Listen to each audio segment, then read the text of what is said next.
Hey, what's good, everyone? I hope you're all having a great one. It's about 9:30 here, and the New Year's approaching. It's December 31st, 2015, and I just want to share with y'all one tip, something that's really helped me.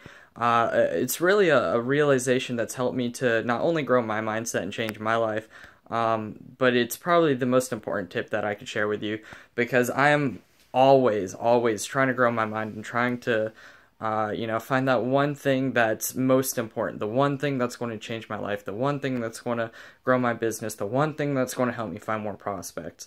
And if you're anything like me, you love to go on and read the Forbes, top 10 lists, or you're trying to find the other entrepreneurs' top 10 secrets for how I found affiliates, or, number one way to do this.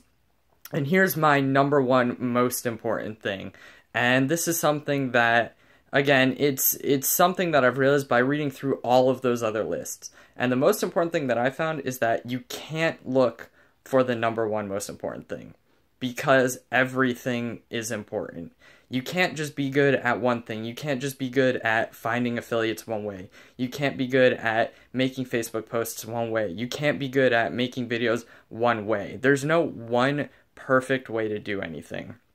And if you start looking for that one thing, and if you're looking for one thing that works well for one person, you're going to fail.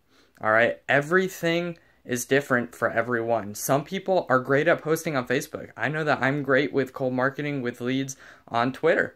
Maybe that's your thing, maybe it's not.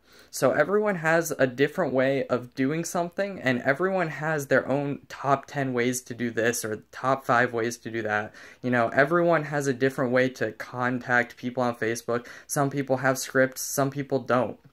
All right? But if you're looking for one specific way, when I first got started in the industry, there was a saying, and it was, say what they say, do what they do, and you'll have the same results every time.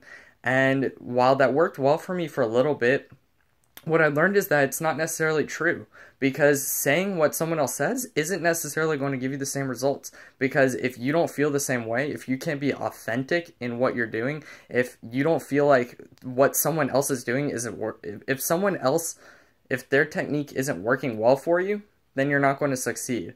One example I know is that Tai Lopez, a huge entrepreneur of mine, he reads a book every single day, multiple books every single day. I know a few entrepreneurs that they don't necessarily need to read every single day to be successful. Maybe you need to read, maybe you don't. But again, not every technique is going to work for you.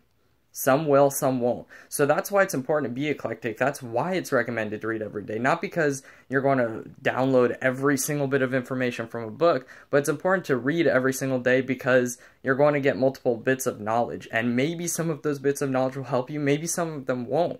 When I'm reading through a book, I usually try to find maybe a quote, maybe one idea, one little nugget of information that's going to change my life. And sometimes I find that in a book, sometimes I don't. But if I read through so many books, I will find something eventually that speaks to me. And if I speak to enough prospects and I try enough different things, that's one of the biggest things that's helped me, is to experiment. Find something that works well for you. So if you go through those top 10 lists, if you're looking for the number one way to talk to leads, find multiple best ways to talk to leads and find the one that works for you, or try combining multiple ones, try putting different ones together and find the way that works for you. So with that, I hope y'all have a great one. I hope y'all have a happy new year, and I'll be seeing everyone in 2016.